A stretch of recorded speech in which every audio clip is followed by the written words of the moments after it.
बिस्मिल्लाहिर्रहमानिर्रहीम। अस्सलाम वालेकुम बच्चों, कैसे हैं आप? उम्मीद करता हूँ आप सब लोग खैरियत से होंगे। स्टूडेंट्स, आज के लेक्चर नंबर 26 के अंदर मैं आप लोगों को खुशामदीद कहता हूँ। स्टूडेंट, जो आज का हमारा लास्ट लेक्चर है चैप्टर नंबर 1 के ऊपर, तो हमारे पास जो टॉपिक है वो आपके पास है ग्राफ ऑफ डिसकंटिन्यूअस फंक्शन। कि आपके पास डिसकंटिन्यूअस फंक्शन का ग्राफ कैसे ड्रॉ किया जाता है और कौन सा बनता है आपके पास। ठीक है, मैंने आप लोगों को पहले बताया था कि कंटिन्यूस और डिसकंटिन्यूस फंक्शन क्या होता है। प्रीवियस लेक्चर के अंदर मैं बता चुका हूँ आपको। ठीक है, कि कंटिन्यूस फंक्शन को डिस्कस करने के लिए किसी भी पॉइंट पे, ठीक है, उसकी कंटिन्यूटी को चेक करने के लिए तीन कंडीशन को सेटिस्फाइड करवाना जरूरी होता है। पहली कंडीशन क्या थी? फंक्शन डिफाइंड होना चाहिए, ठीक है, उस वैल्यू के ऊपर। सेकंड क्या थी? लिमिट एग्जिस्ट करनी चाहिए। लिमिट एग्जिस्ट का मतलब क्या होता है? लेफ्ट हैंड लिमिट बराबर होती है किसके? राइट हैंड लिमिट के। क्लियर हो गया? थर्ड लिमिट क्या था? लिमिटिंग वैल्यू और फंक्शन वैल्यू आपस में क्या होनी चाहिए? सेम होनी चाहिए आपके पास। तो फंक्शन क्या होगा? कंटिन्यूअस, अदरवाइज क्या होगा? फंक्शन डिसकंटिन्यूअस होगा। क्लियर हो गया? अब जरा गौर कीजिएगा, हमने क्या करना है? इसका ग्राफ ड्रॉ करना है डिसकंटिन्यूअस फंक्शन का। ठीक है, हम कंटिन्यूअस फंक्शन का भी चेक करेंगे। ठीक है, पहले हम क्या करते हैं? डिसकंटिन्यूअस फंक्शन का ग्राफ कैसे करते हैं। ठीक है, मैंने आपको बताया था बायोग्राफिकली कि अगर ग्राफ के अंदर कहीं पे ब्रेक आ जाता है, ठीक है, ग्राफ एक कंजर्वेटिव नहीं बनता, ठीक है, तो आपके पास क्या होगा? डिसकंटिन्यूअस फंक्शन होगा आपके पास। क्लियर हो गया ना? वो ग्राफ भी क्या होगा? डिसकंटिन्यूअस होगा। ठीक है, तो आज हम लोगों ने वही डिस्कस करना, वही हम लोगों ने सीखना है कि डिसकंटिन्यूअस फंक्शन का ग्राफ कैसे ड्रॉ किया जाता है। तो ग्राफ बिल्कुल आपने वैसे ही बनाना है। फंक्शन होगा आपके पास, ठीक है, ऑर्डर पेयर आपने बनाने हैं। उन ऑर्डर पेयर को ड्रॉ करना कहाँ पे? एक्सवाई प्लेन में। तो देन उनको क्या कर देना? आपस में ज्वाइन कर देना। वो आपके पास क्या आ जाएगा? डिसकंटिन्यूअस फंक्शन का ग्राफ बन जाएगा आपके पास। तो स्टूडेंट, हम क्या करते हैं? फंक्शन लेते हैं और उसका ग्राफ ड्रॉ करते हैं आपके पास। ठीक है, मैं एग्जांपल ले लेता हूं आपके पास कोई भी, कि आपके पास f of x is equal to, हम यहाँ पे ले लेते हैं एक्स, ये ले लेते हैं हम लोग x minus one, x less than equal to two ले लेते हैं, ग्रेटर देन इक्वल टू क्या ले लेते हैं? जीरो। चलिए हम यहाँ पे वन कर लेते हैं ना स्टूडेंट, ये वन आ गया आपके पास। X less than equal to two कर लेते हैं और ग्रेटर देन हमने क्या कर लिया? वन कर लिया आपके पास। क्लियर हो गया स्टूडेंट? अब ये आपके पास क्या एक पीस वाइज फंक्शन है, तो हमें इस पीस वाइज फंक्शन के जरिए से बताना है कि आया फंक्शन आपका कंटिन्यूस है या नहीं है आपके पास। क्लियर हो गया? या उसका ग्राफ डिसकंटिन्यूअस बनता है या कंटिन्यूअस बनता है, मतलब उसके ग्राफ में ब्रेक आता है या नहीं आता आपके पास। ठीक है, तो फंक्शन तो आपके पास आ गया। सेकंड आप लोगों ने क्या करना होता है कि उसके पॉइंट्स को ड्रॉ करना होता है। ठीक है, अब उसके पॉइंट्स क्या बनेंगे आपको जरा गौर से देखिएगा। अब पॉइंट इसके बना लेते हैं। पहला आपके पास क्या? y is equal to function क्या है? ठीक है, पहला फंक्शन क्या है? x is equal to x है। दूसरा क्या होगा? y होगा। ऐसे ना आपके पास ये बनेगा आपके पास। ठीक है, फंक्शन पहला क्या है आपके पास? x की वैल्यू क्या है?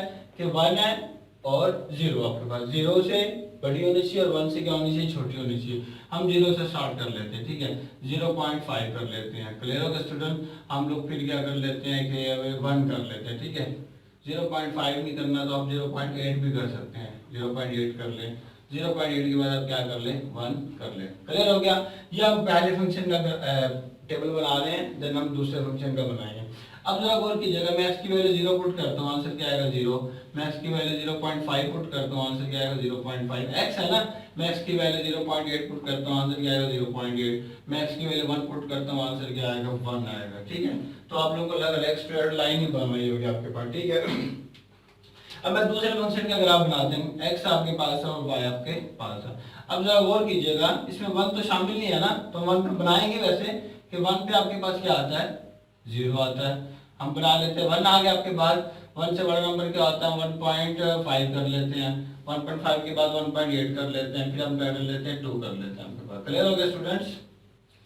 तो 1.5 की वैल्यू क्या आती है आपको? जल्दी से बता दें। 0.5 सेकंड वाले फंक्शन में पुट कर दें। 1.8 पे वैल्यू क्या आएगी? 1.8 माइनस 1, 0.8 आ जाएगी। फिर हम लोग 2 पुट करेंगे, 2 माइनस 1 क्या आ जाएगी? 1 आ जाएगी आपके पास। ठीक हो गया? तो स्टूडेंट्स, ये आपके पास क्या बन गया? ऑर्डर पेयर बन गया। ऑर्डर पे आपके पास क्या? 0 पे 0 है, 0.5 पे 0.5 है, 0.8 पे 0.8 है, 1 पे आपके पास क्या बनना है? इसी तरह दूसरे फंक्शन के लिए क्या? 1 पे क्या? 0, 1.5 पे क्या है? 0.5, 1.8 पे क्या है? 0.8 और 2 पे क्या है? 1 है आपके पास। ठीक है, अब हम क्या करते हैं? ऑर्डर पेयर को ड्रॉ करते हैं ग्राफ के अंदर आपके पास। ठीक है, ये आपके पास y एक्सिस होता है और ये आपके पास क्या होता है स्टूडेंट? x एक्सिस होता है। ऐसे है ना आपके पास? ये y एक्सिस है। अब थोड़ा सा इसको कम करके यहाँ कर लेते हैं। ठीक है, क्योंकि हमारे पास सारा पॉजिटिव साइड ही है ना आपके पास। तो ये आपके पास आ गया वाई एक्सिस। हम इसको बढ़ाना चाहते तो बढ़ा लें आप यहाँ पे ना। ये आपके पास क्या होता है, एक्स पॉजिटिव होता है, ये आपके पास वाई पॉजिटिव होता है, ये आपके पास एक्स नेगेटिव होता है, ये आपके पास क्या होता है वाई नेगेटिव होता है। क्लियर हो गया स्टूडेंट्स? तो स्टूडेंट्स हमारे पास क्या आ गया, एक्स वाई प्लेन आ गया। पहला पॉइंट क्या था, 0 पे 0, 0 पे मतलब ये आपके पास क्या आ गया, 0 पे 0 आ गया आपके पास, ठीक है। अब 0.5 हम इसको क्या कह देते हैं कि ये आपके पास है 0.5, 0.5 हम y की वैल्यू भी कितनी ले लेते हैं, 0.5 ले लेते हैं, ठीक है। तो ये आपके पास क्या बन जाएगा, पॉइंट बन जाएगा, ऐसी है ना। अब जरा गौर कीजिएगा 0.8 हम इसको बढ़ा देते हैं ना कि आपके पास क्या है 0.8 ये आ गया, और 0.8 आपके पास क्या आ गया, ये आ गया। फिर आपके पास क्या 1 पे गया है 1, आपके पास ये आपके पास क्या आ गया 1, और ये आपके पास क्या आ गया स्टूडेंट्स 1 आ गया। अब जरा गौर कीजिएगा कि ये पॉइंट क्या बना था आपका, ये वाला पॉइंट, और ये वाला पॉइंट आपका क्या बना था स्टूडेंट्स, ये वाला पॉइंट। क्लियर हो गया ना। तो आपने बिल्कुल एक्यूरेट बनाने पॉइंट ताकि ना आपके ना ग्राफ बिल्कुल ठीक बने आपका। ठीक हो गया स्टूडेंट्स, ये मैंने क्या कर लिया, पॉइंट ड्रॉ कर लिया। अब जरा गौर कीजिएगा, आपको पता लग गया होगा कि इन पॉइंट्स को ज्वाइन करने से आपके पास क्या आ रही है, एक स्ट्रेट लाइन ग्राफ आ रहा है आपके पास, ऐसी है ना। ये आपके पास क्या आ रहा है, स्ट्रेट लाइन ग्राफ आ रहा है। यहाँ पे भी क्या बना लें, और यहाँ पे भी क्या बना लें। अब जरा गौर कीजिएगा, ये ऐसे ही मूव करेगा आपके पास, ठीक है। दोनों पे क्या आएगा, डार्क सर्कल आएगा, ठीक है। क्योंकि ये नंबर भी इसमें शामिल है और ये नंबर भी इसमें शामिल है। यहाँ भी लेस और इक्वल है, यहाँ ग्रेटर और इक्वल आपके पास। क्लियर हो गया। ये पहले फंक्शन को पॉइंट्स को हमने ड्रॉ कर दिया, पहले फंक्शन का क्या आ गया, ग्राफ आ गया। अब हम सेकंड की तरफ मूव करते हैं कि हमने जब x की वैल्यू ली 1 तो आंसर क्या आया, 0 आया। मतलब x की वैल्यू 1 कहाँ पे थी, यहाँ पे थी, ऐसी था ना। तो ये पॉइंट आ गया आपके पास, ठीक है। वो हम बाद में बताएंगे, इस पे डाल आएगा या होल आएगा आपके पास। सेकंड पॉइंट क्या है कि हमने 1.5 कहाँ पे होगा आपका, हम कह लेते हैं कि 1.5 यहाँ पे है ना आपका, ये आ गया। और 1.5 पे कितनी वैल्यू है, 0.5। अब 0.5 ये ऐसी है, इसको चलते जाए ऐसे यहाँ पे आ जाएगा आपके पास। क्लियर हो गया स्टूडेंट। अब आपने क्या करना है, 1.8 ले लें। 1.5 से बड़ा क्या होता है, 1.8 होता है आपके पास। 1.8 पे वैल्यू कितनी दी है उसमें, 0.8 दी है। 0.8 कहाँ पे, ये रहा 0.8 आ जाएगा, यहाँ तक चलते जाएं, ठीक है। तो ये आपके पास बन जाएगा 0.8, ये आपके पास पॉइंट था ये वाला, ठीक है स्टूडेंट्स। तो इसको मिटा दें ताकि ना आपको कंफ्यूजन ना हो ना कोई। तो ये आपके पास आ गया। अब 2 कहाँ पे होगा, यहाँ पे होगा आपके पास, ठीक है। तो 2 पे वैल्यू कितनी आई है, 1 आई है आपके पास। चलते जाएं जी जल्दी से। तो ये आपके पास आ जाएगा 2, तो ये आपके पास आ गया। अब जरा गौर कीजिएगा, यहाँ पे भी क्या आ रहा है, स्ट्रेट लाइन ही बन रही है आपके पास, ठीक है। मैं इसको भी क्या कर देता हूँ, ज्वाइन कर देता हूँ आपके पास। ये भी आपके पास क्या आ गया, ज्वाइन कर दिया मैंने इसको, ठीक है, पॉइंट्स को, ठीक है। तो ये मैंने सेकंड फंक्शन का ग्राफ बना लिया, ये भी क्या बन गया, स्ट्रेट लाइन आ रही है। स्टूडेंट गौर कीजिएगा, यहाँ पे क्या है, मतलब x लेस देन और इक्वल टू किससे, 2 से, और बड़ा है किससे, 1 से। तो इसका मतलब हमारे पास जो 1 है वहां पे क्या बनेगा, होल बनेगा, ऐसी है ना। वहां पे क्या बनेगा स्टूडेंट्स, होल बनेगा। और जो दूसरा पॉइंट है वहां पे क्या बनेगा, डार्क सर्कल। क्यों, ये वाला पॉइंट इसमें शामिल है, लेस और इक्वल, और ये वाला पॉइंट इसमें शामिल नहीं है। तो स्टूडेंट्स ये आपके पास क्या आ गया, डिस्कंटिन्यूअस फंक्शन का ग्राफ आ गया। देखिएगा यहाँ पे क्या है, ब्रेक है, दोनों ग्राफ आपस में क्या डिफरेंट है स्ट्रेट लाइन, लेकिन आपस में जॉइंट नहीं है। तो उनके दरमियान क्या एक गैप है, ठीक है। अब जरा गौर कीजिएगा, यहाँ पे तो क्लोज आ रहा है, यहाँ पे क्या आ रहा है, क्लोज आ रहा है, ठीक है। क्यों, यहाँ दोनों नंबर इसमें शामिल है, ठीक है।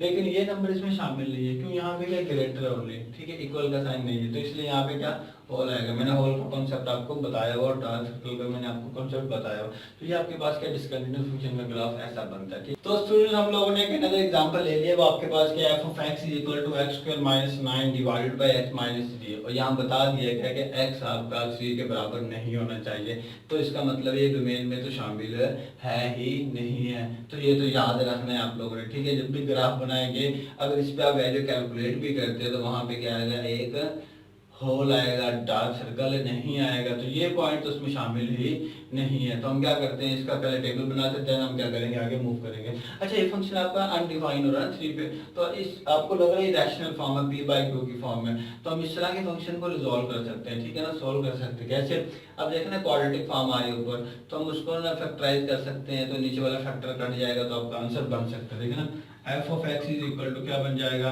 x माइनस 3 डिवाइडेड बाई क्या आ जाएगा, x प्लस 3 आ जाएगा ना, डिवाइडेड बाई क्या आ गया, x माइनस 3 आ गया।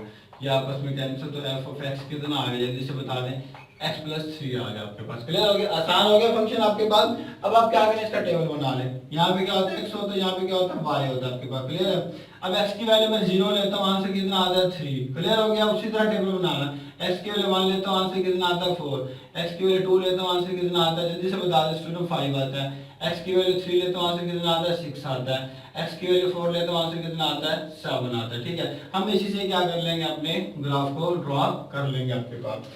तो स्टूडेंट हम क्या करते हैं, पॉइंट को एक्स वाई प्लेन के अंदर क्या करते हैं, हम ड्रॉ करते हैं आपके पास। ये क्या था, वाई एक्सिस होता है, ये आपके पास क्या होता है, एक्स एक्सिस होता है आपके पास। क्लियर हो गया, ये आप लोगों को पता है। ये क्या होता है, एक्स पॉजिटिव, ये क्या होता है, वाई पॉजिटिव, ये क्या होता है, एक्स नेगेटिव, ये आपके पास क्या होता है, वाई नेगेटिव। तो अब हम क्या करते हैं, इन पॉइंट्स को ड्रॉ करते हैं, इसकी डिस्ट्रीब्यूशन कर लेते हैं आप लोग पहले जल्दी से, ताकि आपको मसला ना बने। अब x की वैल्यू 0 यहाँ पे होती है, x की वैल्यू 1 यहाँ पे होती है, x की वैल्यू 2 यहाँ पे होती है, x की वैल्यू 3 यहाँ पे होती है, और x की वैल्यू 4 यहाँ पे होती है, और 5 यहाँ पे होती है। 1 2 3 4 5 6 आपके पास आ गया। क्लियर हो गया, 1 2 3 4 5 6 7, ये 1 आ गया, 2 आ गया, 3 आ गया, 4 आ गया, 5 आ गया, 6 आ गया, और 7 आ गया आपके पास। क्लियर हो गया स्टूडेंट। अब जरा गौर कीजिएगा, x की 0 के लिए कितना था आपके पास 3, x की 1 के लिए कितना था आपके पास, ये था आपके पास 4, ठीक है। x की 2 के लिए कितना था 5, x की 2 के लिए कितना था आपके पास 5 था, ये आपके पास आ गया 5। क्लियर हो गया स्टूडेंट। x की 3 के लिए कितना था 6, ये आपके पास 6 बनेगा, यहाँ पे आ जाएगी आपकी वैल्यू 3 के लिए 6। इस पॉइंट को मैं बताऊंगा कि ये आएगा कि नहीं आएगा। x की 4 के लिए कितना था आपके पास 7, ये 4 आ जाएगा आपके पास, ये क्या हो गया आपके पास 7 आ गया। तो आपके लग रहा है कि आपके पास अगेन क्या आ रही है, एक स्ट्रेट लाइन बन रही है आपके पास। ठीक है, इसको ज्वाइन कर दे जल्दी से इसको, ये आपके पास क्या आ रही है, ज्वाइन हो गई आपके पास। क्लियर हो गया स्टूडेंट्स। तो स्टूडेंट ये आपके पास क्या आ गया, ग्राफ आ गया इस सारे के सारे फंक्शन का आपके पास। क्वेश्चन इज दैट कि आपके पास x does not equal to 3 था, तो मैंने वहां पे क्यों लिखा, तो बेटा वहां पे गौर कीजिएगा, हम उसको क्या बना देते हैं, होल सर्कल, क्योंकि जब वो शामिल ही नहीं है तो उससे आने वाला आंसर भी आपका शामिल नहीं होगा। तो मैं यहाँ पे बना देता हूँ, क्या बना देता हूँ स्टूडेंट, होल बना देता हूँ। होल का मतलब है तो वो नंबर इसमें शामिल नहीं है। तो आप जरा मुझे देख कर बताएं, आया ये कंटिन्यूस फंक्शन का ग्राफ है या डिसकंटिन्यूस फंक्शन का ग्राफ है। तो मुझे लग रहा है कि आपके पास इस ग्राफ में और इस ग्राफ में क्या आ गया, दरमियान में ब्रेक आ गया। ब्रेक आ गया, ग्राफ आपका एक ही स्ट्रेट लाइन है ना, एक ग्राफ के अंदर क्या आ गया, ब्रेक आ गया। तो मैंने आप लोगों को बताया था जिस ग्राफ के अंदर ब्रेक आ जाएगा वो आपका फंक्शन नहीं होगा, ऐसी था ना। अब ये क्या फंक्शन आपके पास है, डिसकंटिन्यूअस फंक्शन का ग्राफ है। तो स्टूडेंट्स याद रखिएगा, जो नंबर उसमें शामिल नहीं है फिर भी आप उसको शामिल करके क्या कर लें, तो ड्रॉ कर लें।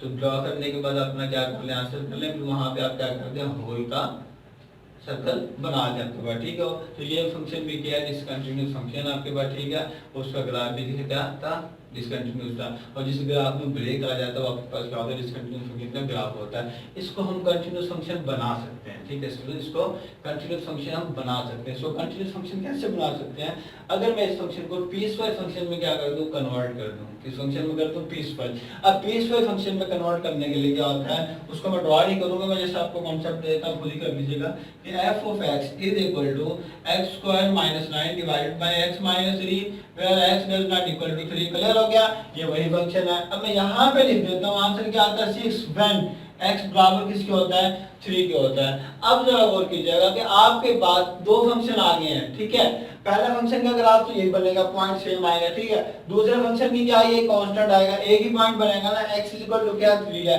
x की वैल्यू भी कितनी है 1 है, और y की वैल्यू भी कितनी आएगी 1 आई आपके पास, यानी कि x की 3 के लिए y की वैल्यू कितनी आ रही है 6 आ रही है। जहां पे हमने होल बनाया वहां पे क्या कर देंगे, एक डार्क सर्कल बना देंगे, तो ये वाला जो फंक्शन का ग्राफ बन जाएगा वो क्या बन जाएगा, कंटिन्यूस फंक्शन का ग्राफ बन जाएगा। कैसे बन जाएगा, क्या था कि हमने इस फंक्शन का ग्राफ तो क्या कर लिया, ये वाला टेबल बना के ड्रॉ कर दिया, सारे का सारा वही है, ठीक है। अब हमने क्या करना है, x इज इक्वल टू 3 के लिए इसका ग्राफ बनाना है। अब x की वैल्यू 3 थी तो y की वैल्यू कितनी आ रही है, 6 आ रही है। तो इसका मतलब क्या है कि x की वैल्यू आपके पास कितनी है 3 और y की वैल्यू आपके पास कितनी है 6, तो ये क्या बन जाएगा, डार्क सर्कल बन जाएगा। जब ये डार्क सर्कल बन जाएगा तो आपके पास ये कौन सा ग्राफ बन गया, कंटिन्यूस फंक्शन का ग्राफ बन गया आपके पास, क्योंकि कंटिन्यूस फंक्शन का ग्राफ बनने से ये आपके पास क्या आता है, ठीक है। ये कौन सा ग्राफ बन गया स्टूडेंट, कंटिन्यूस फंक्शन का। आपका एक सर कंटिन्यूस फंक्शन कैसे है, मैंने कहा था इसके लिमिटिंग वैल्यू चेक कर लेना, लेफ्ट हैंड लिमिट और राइट हैंड लिमिट, ठीक है। अब देखें ना, x की वैल्यू 3 आए, इस पे भी आंसर क्या था 6 था, इसके भी आंसर क्या है 6 था। तो इस तरह के फंक्शन को हम डिसकंटिन्यूस फंक्शन है ना उसको हम कंटिन्यूस फंक्शन बना सकते हैं, ठीक है। मैं जैसे मैंने क्या किया, x की 3 के लिए मैंने क्या लिख दिया 6 लिख दिया, वो आपके पास क्या बन गया, कंटिन्यूस फंक्शन का ग्राफ बन गया। तो स्टूडेंट ये था आज का हमारा लेक्चर कि हमने ग्राफ ऑफ डिसकंटिन्यूस फंक्शन कैसे ड्रॉ करना है और डिसकंटिन्यूस फंक्शन है तो उसको कंटिन्यूस फंक्शन हमने कन्वर्ट कैसे करना है, ठीक है स्टूडेंट। तो ये आज के लेक्चर के अंदर मुझे इजाजत दीजिए। अल्लाह हाफिज़, अल्लाह निगहबान, अस्सलाम।